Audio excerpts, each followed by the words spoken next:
కథలోకి వెళ్ళబోయే ముందు నా ఛానల్ని సబ్స్క్రైబ్ చేసుకొని అలాగే షేర్ చేసి లైక్ చేయండి. నా వీడియోస్కి తప్పకుండా మిస్ అవ్వకుండా చూడండి. ఈరోజు కథలోకి వెళ్ళిపోదాం. ఐ లవ్ యూ బావా పార్ట్ 19. విక్రమ్ ఇంకా అక్కడి నుంచి ఇంటికి బయలుదేరాడు. కార్లో కూడా ఆలోచిస్తూ ఉన్నాడు విక్రమ్. చిన్నప్పటి నుంచి తనకు ఇష్టమైనవన్నీ ఒక్కొక్కటిగా దూరం అవుతూ ఉండటం గుర్తొచ్చి విక్రమ్ కంట్లో కన్నీటి తడి చేరింది. తను ఊహ తెలిసినప్పటి నుంచి ఎంతో సంతోషంగా ఉండే విక్రమ్ తనకు బాగా ఇష్టమైన మొదటి వ్యక్తి తన తండ్రి. ఒక్క నిమిషం కూడా తన తండ్రిని వదిలి ఉండేవాడు కాదు. అలాంటిది ఊహ తెలిసాక తన తండ్రి దూరం అయ్యాడు. ఆ తరువాత తన నాన్న వెళ్ళిపోవడంతో ఊరి జనాలందరూ అనే ఒక్కొక్క మాట ఎదిరించి తమ కుటుంబాన్ని ప్రొటెక్ట్ చేసిన తన అమ్మమ్మ, ఆవిడ కూడా ఒక దుర్మార్గుడి వల్ల చనిపోవటం, ఇవన్నీ తన కళ్ళ ముందే జరగటం విక్రమ్ మనసు రాయిలా మారిపోయింది. దేనిని అయితే విక్రమ్ మొదలుపెట్టాడో అది ఇంతటితో ఆపేసేది కాదు. ఇదే ఆరంభం అని విక్రమ్కు అనిపిస్తూ ఉంటే ఒక్క క్షణం ఎంతో ధైర్యవంతుడైన తనకే పిరికితనం ఆవరించినట్టు అనిపిస్తుంది. ముఖ్యంగా నక్షత్ర విషయంలో. మిగతా వాళ్ళందరూ తనతో ఉంటారు, వాళ్ళు తన కుటుంబం, వాళ్ళంతా హ్యాపీగా ఉండాలి అని విక్రమ్ అనుకుంటాడు. కానీ నక్షత్ర హ్యాపీగా ఉండాలి, కానీ తనతో తన చెయ్యి పట్టుకొని నవ్వుతూ లైఫ్ లాంగ్ కలిసి ఉండాలి అని విక్రమ్ అనుకున్నాడు. అది ఏది ఇప్పుడు జరిగేది కాదు. మామూలుగా అయితే వాళ్ళకి తన కుటుంబం విషయం తెలియనంత వరకు విక్రమ్ భయపడలేదు. కానీ ఏ క్షణమైతే విక్రమ్ గురించి కనుక్కోమని అక్కడి నుంచి ఒక మనిషి ఇక్కడి దాకా వచ్చాడు అంటే విక్రమ్కి అర్థమవుతుంది వాళ్ళు అంత ఈజీగా తనని వదలరు అని. తన కుటుంబాన్ని తను అద్భుతంగా సృష్టించుకున్న తన సామ్రాజ్యాన్ని నాశనం చేయటానికి ప్రయత్నాలు మొదలవుతున్నాయి అని విక్రమ్కి అర్థమవుతుంది. విక్రమ్ హైదరాబాద్లో చాలా పవర్ఫుల్ బిజినెస్ మ్యాన్. కానీ వాళ్ళ స్టామినా ముందు విక్రమ్ చాలా చిన్నవాడు. అవతల ఉన్నది ఒక మనిషి కాదు, ఒక సామ్రాజ్యం. ఆ సామ్రాజ్యంలో ఉండే మనుషులు కాదు, రాక్షసులు. అండర్ గ్రౌండ్ మాఫియాని రూల్ చేస్తున్న అధినేతలు. ఆ అధినేతే తన తండ్రి. కానీ విక్రమ్ని నాశనం చేయటంలో తన తండ్రి చెయ్యి ఉంది. ఒకవైపు అదే తండ్రి తను నాశనం చేస్తూ, ఇంకోవైపు ఆ తండ్రే తనని కాపాడుతూ వస్తున్నాడు. ఇదంతా తలుచుకున్న విక్రమ్కి విరక్తిగా ఒక నవ్వు నవ్వుకుంటూ, ఇప్పుడు ఏదైతే అది జరగని, ముఖ్యంగా విశ్వ గురించి వాడు ఇక్కడ ఉండకూడదు. వాడు ఇక్కడ ఉంటే వాడు ప్రశాంతంగా బ్రతకలేడు. ఏ నార్మల్ లైఫ్ని నేను లీడ్ చెయ్యాలి, తను హ్యాపీగా బ్రతకాలి అని అనుకున్నాను. అది నా తమ్ముడికైనా దక్కాలి అని అనుకుంటూ అప్పుడే ఇల్లు రావడంతో కార్ దిగి కోపం నిండిన కళ్ళతో ఇంట్లోకి వెళ్ళాడు. తనని చూస్తూనే చెప్పచ్చు అతడు చాలా కోపంగా ఉన్నాడు అని. లోపలికి రావడమే శాంతిగారు తన ముందుకు వచ్చి, కన్నా వచ్చేసావా, రా నాన్న, ఇప్పటికే చాలా ఆలస్యమైంది, భోజనం చేద్దాం అని ఆవిడ అంటూ ఉంటే విక్రమ్ ఆవిడ మొహం వైపు చూసి, అమ్మా, ఇప్పటిదాకా నీ మొహంలో ఒక ప్రశాంతత కనిపిస్తుంది. వాళ్ళు మన కుటుంబాన్ని వెతుక్కుంటూ మన అడ్రస్ కనుక్కొని ఇంటి దాకా వచ్చారు. ఆ విషయాన్ని నీకు చెబితే నీ కళ్ళల్లో కనిపించే ఈ సంతోషం, ఈ మనశ్శాంతి రెండూ కరువైపోతాయి అని అనుకుంటూ మళ్ళీ శాంతిగారి వైపు చూస్తూ, నేను అభి కలిసి భోజనం చేశాము ఆఫీస్లో అని చెప్పడంతో శాంతిగారికి అర్థమైంది విక్రమ్ తినకపోయినా అబద్ధం చెప్తున్నాడు. పైగా తన కళ్ళు చెబుతున్నాయి. ఎప్పుడూ లేనంత దిగాలుగా కనిపిస్తూ ఉంటే ఆవిడకు భయం వేసింది. కానీ ఆవిడ విక్రమ్ని ఏమీ అడగకుండా, అతడికి ఇప్పుడు మనశ్శాంతి, ప్రశాంతత కావాలి, ఒంటరితనం ఏ మనిషికైనా గాయాన్ని మాన్పిస్తుంది. ఇప్పుడు తను బాధపడుతుంది నక్షత్ర గురించి అని అని ఆ విషయంలో తను కలుగచేసుకోకపోవడమే మంచిది అని ఆవిడ సైలెంట్గా సరే కన్నా వెళ్ళి పడుకో, చాలా అలసిపోయినట్టు కనిపిస్తున్నావు అని ఆవిడ అంటూ శాంతిగారు ప్రేమగా విక్రమ్ చెంపపై చెయ్యి వేసి ప్రేమగా నిమిరి తన విక్రమ్ కన్నా చాలా ధైర్యవంతుడు, దేనిలోనూ డీలా పడిపోడు అని మురిసిపోతూ ఆవిడ అక్కడి నుంచి వెళ్ళిపోయింది. వెళ్ళిపోతున్న ఆవిడను అమ్మా, అందరూ భోజనం చేశారా అని అడిగాడు విక్రమ్. నాకన్నా హా నాన్న, అందరూ తిన్నారు, నేను కూడా తిన్నాను. నేను తినకపోతే అమ్ము ఒప్పుకోదు కదరా, అదే నన్ను కూర్చోబెట్టి అచ్చం మా అమ్మలా అది నాకు గోరుముద్దలు పెట్టింది అని చెప్పింది ఆవిడ. దాంతో విక్రమ్ సరేమ్మా నువ్వు వెళ్ళి పడుకో అని చెప్పి విక్రమ్ డైరెక్ట్గా తన రూమ్కు వెళ్ళి ఫస్ట్ ఒక 1/2 అవర్ షవర్ కింద నిలబడి తన తల మొత్తం చాలా హీట్ అయిపోవడంతో బాగా తలనొప్పి లేస్తూ ఉంటే అలాగే షవర్ కింద నిలబడి అతడి స్ట్రెస్ని తగ్గించుకుంటూ ఉన్నాడు. నిజం చెప్పాలి అంటే అతడి స్ట్రెస్ తీర్చే ఒకే ఒక్క మార్గం, ఒకే ఒక్క మెడిసిన్ అది అమ్ము మాత్రమే. కానీ ఇప్పుడు తన దగ్గరికి వెళ్ళకూడదు అని డిసైడ్ అయ్యాడు విక్రమ్. ఇక నుంచి తనకు నిజంగానే దూరంగా ఉండాలి అని ఫిక్స్ అయ్యి మొదట త్వరగా స్నానం చేసి వచ్చి డ్రెస్ మార్చుకొని కనీసం తల కూడా సరిగ్గా తుడుచుకోకుండా తన రూమ్లో నుంచి బయటికి వచ్చి మొదట తన చెల్లి రియా గదిలోకి వెళ్ళాడు. అక్కడ రియా ఏదో ప్రాజెక్ట్ వర్క్ చేసుకుంటూ ఇంకా మేలుకొని ఉండేసరికి డోర్ బయట నుంచి ఆమెను చూస్తూ రియా ఇంకా పడుకోలేదా అని అడిగాడు విక్రమ్. ఎప్పుడూ లేనిది తన అన్నయ్య ఇలా ఈ టైంలో వచ్చి ఇలా అడిగేసరికి ఆమె కొంచెం భయపడి అది అన్నయ్య ప్రాజెక్ట్ వర్క్ ఉంది, రేపు సబ్మిట్ చెయ్యాలి, కానీ ఇది అర్థం కావడం లేదు, చాలాసేపటి నుంచి ట్రై చేస్తున్నా అని అంటూ ఏదో కంగారులో చెప్పేసింది. విక్రమ్ ఆమె కంగారును చూసి చిన్నగా నవ్వుకొని తన రూంలోకి మొదటిసారి అడుగుపెట్టాడు. విక్రమ్ ఫ్యామిలీ బాండింగ్స్కి దూరంగా ఉంటాడు, కానీ వాళ్ళ సంతోషాలకు చాలా దగ్గరగా ఉంచుతాడు వాళ్ళను. వాళ్ళకి ఏం కావాలన్నా చూసుకుంటాడు, కానీ వాళ్ళతో టైం స్పెండ్ చేయటం అలాంటిది అలవాటు లేదు అతడికి. ఈరోజు తన అన్నయ్య తన దగ్గరికి వచ్చి ఏం చేస్తున్నావు అని అడగడంతో రియా భయంగా ప్రాజెక్టు గురించి చెప్పింది. విక్రమ్ తన దగ్గరికి వచ్చి బెడ్ పైన తన పక్కన కూర్చొని ఏది ఇలా ఇవ్వు అని అంటూ ఆ బుక్ తీసుకొని తనకు ఎక్స్ప్లెయిన్ చేయటం మొదలుపెట్టాడు. రియా హ్యాపీగా అన్నయ్య నువ్వు చెప్పేది చాలా బాగా అర్థమవుతుంది, నేను ఈవినింగ్ నుంచి ట్రై చేస్తున్నా, అంతెందుకు ఆ విశ్వగాడు కూడా చెప్పాడు, కానీ నాకు అస్సలు అర్థం కాలేదు అని అంటూ అమాయకంగా చెప్పేసరికి విక్రమ్ ఆమె తలపై చెయ్యి వేసి నిమురుతూ సరే ఇప్పుడు అర్థమైంది కదా, ఇప్పుడు ఒక పని చెయ్యి, అది కంప్లీట్ చేసే అని చెప్పేసరికి సరే త్వరగా అప్పటి వరకు విక్రమ్ చెప్పిందంతా అర్థం అవ్వడంతో కంప్లీట్ చేసేసింది ఒక 20 మినిట్స్లోనే. అంతవరకు విక్రమ్ ఓపిక్గా ఆమె చేసే పనిని చూస్తూ ఆమె వైపు చూస్తూ ఉన్నాడు. చిన్నప్పుడు తన చెల్లి తన చుట్టూ తిరుగుతూ తన చేతిలో మొదటిసారి అక్షరాలు రాయించడం గుర్తుకు వచ్చింది. ఇప్పుడు ఇంత పెద్దదైపోయింది అని అనుకున్నాడు విక్రమ్. ఆ తర్వాత రియా అని పిలిచాడు. అప్పటికే ఆమెకు వర్క్ కంప్లీట్ అయిపోవడంతో ఆ థింగ్స్ అన్నీ పక్కన పెట్టి చెప్పు అన్నయ్య అని అడిగింది. రియా నాకు ఒక మాట ఇస్తావా అని అడిగాడు విక్రమ్. దాంతో ఆమె కంగారుగా ఏమైందన్నయ్య అని అడిగింది. ఏం లేదురా, ఈ అన్నయ్య అడిగినప్పుడు నువ్వు ఒక పని చెయ్యాలి, అది ఏంటి అంటే అది అని ఇప్పుడు కాదు, ఇప్పుడు చెప్పను, కానీ చెప్పినప్పుడు చేస్తావా అని అడిగాడు విక్రమ్.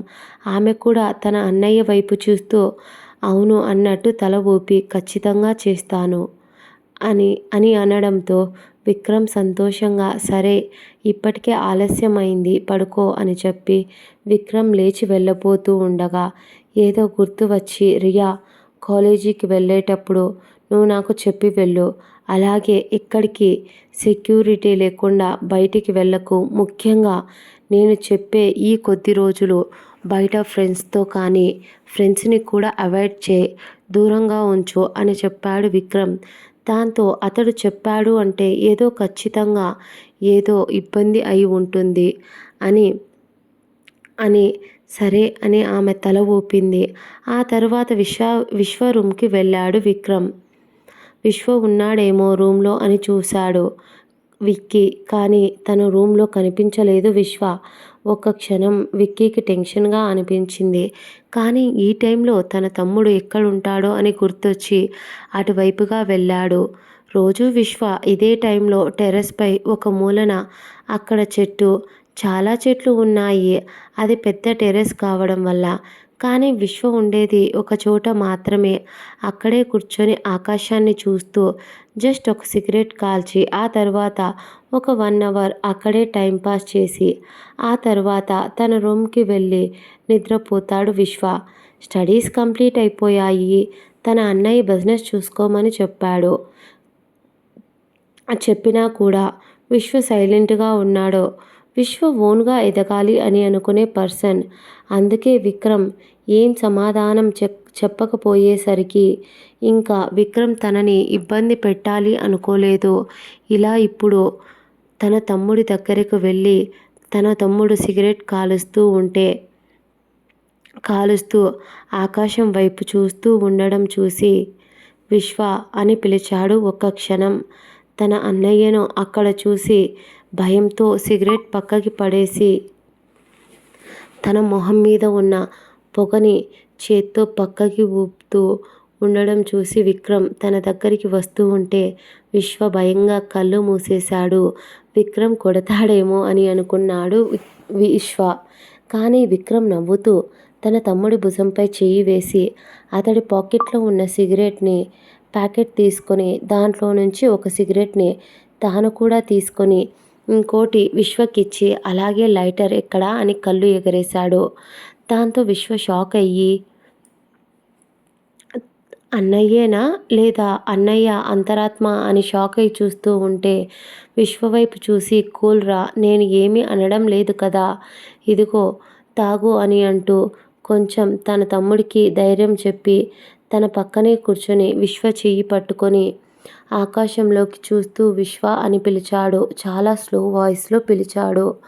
విశ్వ కూడా ఏంటి అన్నయ్య అని అడగడంతో తడబడుతున్న గొంతుతో విక్రమ్ విశ్వ వైపు చూసి ముందు విశ్వతో విక్రమ్ మందు తాగుదామా అని అడిగాడు. అసలు విక్రమ్ సిగరెట్ తాగడమే షాక్ అయి చచ్చిపోతుంటే ఇంకా మళ్ళీ మందు కూడా అడిగేసరికి అన్నయ్య అది అంటూ నుసుకుతూ ఉంటే రే, నాకు నీతో మందు తాగాలనిపిస్తుంది, తీసుకొస్తావా అని అంటూ చాలా సాఫ్ట్ వాయిస్లో తన తమ్ముడిపై పెంచుకున్న ప్రేమతో అడిగాడు విక్రమ్. తన అన్నయ్య అలా మాట్లాడటం ఎప్పుడూ చూడని విశ్వ సరే అని తల ఊపి లేచి వెళుతూ ఉంటే అటెక్కడికి రా, స్టెప్స్ ఇక్కడే కదా అని అడగడంతో విశ్వ అది అంటూ అన్నయ్య అని తల గోక్కుంటూ ఇక్కడే మందు ఉంది అని చెప్పాడు. దాంతో విక్రమ్ వియర్డ్గా చూస్తూ ఇక్కడెక్కడుంది అని అడిగాడు. విశ్వని అడగడంతో అది ఇక్కడే అంటూ చెట్ల మధ్య తను దాచిపెట్టిన మందు బాటిల్ని అండ్ గ్లాసెస్, చిప్స్ ప్యాకెట్స్ అన్నీ బయటకు తీశాడు.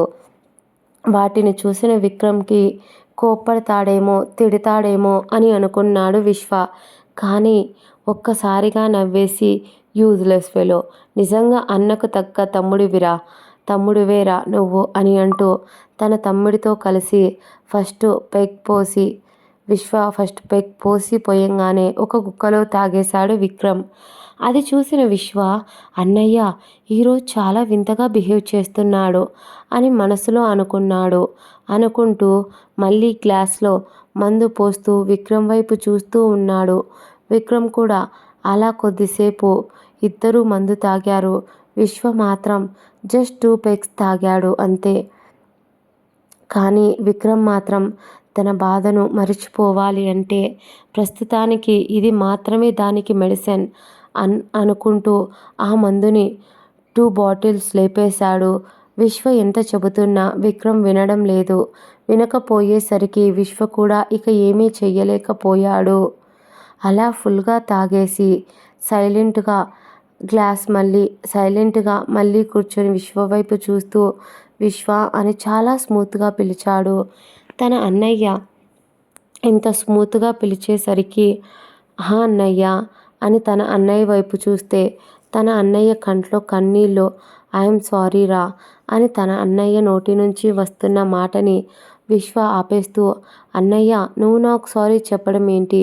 నేను నీ తమ్ముడు, నువ్వు నాకు సారీ చెప్పనవసరం లేదు అని తన అన్నయ్య కంట్లోంచి కారుతున్న కన్నీరుని తన చేత్తో తుడుస్తుంటే విశ్వ నీ చెయ్యిని పట్టుకొని నడిపించాల్సిన నేను మిమ్మల్ని ఒంటరిగా వదిలేసి ఇక్కడ ఒక రాక్షసుడు, ఒక డెవిల్ విక్రమ్ కృష్ణ అంటేనే ఒక మనసు లేని రాతి మనిషి అని అంటూ తాగుతున్న తన చేతిలో ఉన్న మందు బాటిల్ని విసిరి కొట్టి, నేను ఒక రాక్షసుడిని అని ఈ ప్రపంచం అంటుంది కదా విశ్వ అని తమ్ముడి వైపు చూస్తూ చెప్పాడు విక్రమ్. విశ్వ తన అన్నయ్య మాట్లాడుతున్న మాటలు తనకు ఏదో తేడాగా అనిపిస్తూ ఉంటే అప్పుడే విక్రమ్ విశ్వ ముందు మోకాళ్ళపై కూలబడి విశ్వ నిల్చొని ఉండడంతో తన 2 కాళ్ళను గట్టిగా చుట్టేసి, నేను ఎవరికైనా సారీ చెప్పాలి అంటే అది ఇద్దరు. ఒకటి నక్షత్ర, చిన్నప్పటి నుంచి దానికి నా ప్రేమ చూపించి ఇప్పుడు సగంలో మా కథను నేనే ముగించేస్తున్నాను కాబట్టి దానికి క్షమించమని అడగాలి. ఇక రెండవ పర్సన్ అది ఎవరో తెలుసారా అని అంటూ తల పైకెత్తి తన తమ్ముడి కళ్ళల్లోకి చూస్తూ అడిగాడు. అప్పటికే విశ్వ తన అన్నయ్య చేస్తున్న పనులకు ఆశ్చర్యంగా, అన్నయ్య లే నువ్విలా నా ముందు అని అంటూ తన అన్నయ్యను లేపబోయాడు విశ్వ. కానీ మన విక్రమ్ బాబు పట్టు ఉడుము పట్టు కదా, అందువల్లే తన అన్నయ్యను లేపలేకపోయాడు విశ్వ. ఇక విక్రమ్ మళ్ళీ తనతో మాట్లాడుతూ, నన్ను మాట్లాడనివ్వరా? చిన్నప్పటి నుంచి నీకు ఏదీ ఇవ్వలేకపోయాను విశ్వ. నాకు తెలుసు నువ్వు 8th క్లాస్లో ఉన్నప్పుడు మన అమ్మమ్మ చనిపోయింది. అప్పటిదాకా నాన్న లేకపోయినా మనం సంతోషంగా ఉండేవాళ్ళం కదరా. కానీ ఆవిడ చనిపోవటం, మామయ్యను బెదిరించి వాడు ఆస్తులు రాయించుకోవటం, అన్ని ప్రాబ్లమ్స్ ఒకేసారి చుట్టుముట్టాయి విశ్వ అని అంటూ విశ్వని మనసులో ఎప్పుడో నీకు ఏదో ఒక డౌట్ నిన్ను పీడిస్తూ ఉండేది కదా, దానివల్ల నువ్వు చాలా ఏడ్చావు కదా గుర్తుందా అని అడిగాడు విక్రమ్. ఆ మాటకు విశ్వ షాకింగ్గా చూస్తూ, అన్నయ్య నీకు ఈ విషయం గురించి తెలుసా అనే మాట కూడబలుక్కుంటూ అడిగాడు విశ్వ. దాంతో విక్రమ్ ఒక విరక్తి నవ్వు నవ్వుతూ, ఎందుకంటే దానికి కారణం నేనేరా, ద గ్రేట్ విక్రమ్ కృష్ణ అని అంటూ అరిచి చెప్పాడు. విశ్వ ఏమీ అర్థం కానట్టు చూస్తుంటే, నీకు గుర్తుందా, రియాను మన ఇంటి పేరు రాయించి స్కూల్ జాయిన్ చేశాను.